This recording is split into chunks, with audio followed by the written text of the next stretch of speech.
Assalamualaikum warahmatullahi wabarakatuh. Di pertemuan kali ini saya akan membahas tentang makam gantung yang berada di Blitar, Jawa Timur. Mungkin bagi warga masyarakat Blitar sudah tidak asing lagi dengan makam gantung yang ada di Blitar, Jawa Timur. Umumnya orang meninggal dunia dikubur di dalam tanah, tapi seseorang yang berada di makam tersebut dimakamkan secara gantung. Makam orang tersebut mengundang banyak misteri bagi orang yang belum mengetahui cerita dari makam gantung. Tempat makam gantung tersebut berada di Jalan Melati nomor 43, Kota Blitar, Jawa Timur. Karena di dalam makam tersebut ada tokoh yang dipercayai mempunyai ajian Pancasona. Orang tersebut berada di dalam makam, bernama Eyang Joyo Digdo. Eyang tersebut bernama lengkap Raden Ngabei Joyo Digdo. Beliau lahir di Yogyakarta dan masih termasuk kerabat dekat Raden Diponegoro. Eyang Joyo Digdo juga masih termasuk keturunan darah biru wilayah Mataram. Eyang Joyo Digdo juga termasuk salah satu orang yang melawan Belanda pada zaman dulu. Belanda seringkali menangkap Eyang Joyo Digdo, tapi dia sering muncul kembali di tengah-tengah masyarakat. Selain itu, Eyang Joyo Digdo sering dieksekusi mati dan jasadnya dibuang oleh Belanda. Akan tetapi dia hidup kembali tanpa sepengetahuan kompeni. Setelah Pangeran Diponegoro meninggal, Eyang Joyo Digdo melanjutkan perjuangannya melawan Belanda.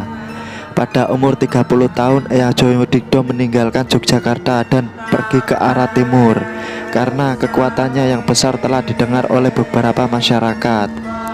Adipati Blitar kemudian meminta Eyang Joyo Digdo untuk menggantikan Pati Kadipaten yang sudah mangkat.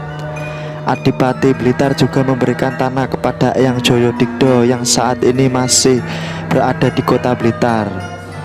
Kekuatannya yang besar diperoleh Eyang Joyo Digdo sejak kecil dengan melakukan tirakat. Eyang Joyo Digdo juga berguru ke beberapa tempat untuk mendapatkan kekuatan melawan Belanda yang sangat kejam. Eyang Joyo Digdo memegang prinsip T7, yakni tata titi, tata titis, temen, taberi, dan telaten. Salah satu guru Eyang Joyo Digdo adalah Eyang Jodo yang sekarang makamnya di daerah Gunung Kawi, Malang. Eyang Joyo Digdo diberikan ajian Pancasona oleh gurunya untuk memperkuat diri dan mempertahankan jika terjadi peperangan. Ajian Pancasona yang dimiliki Eyang Joyo Digdo membuat dirinya sulit untuk dikalahkan karena dia akan terus hidup meski dibunuh berulang kali. Selain itu, jika tubuhnya terluka akan bisa kembali pulih dalam waktu sekejap. Menurut beberapa keterangan, jika ingin tubuhnya benar-benar mati, tubuhnya harus terpisah dengan menyeberangi sungai.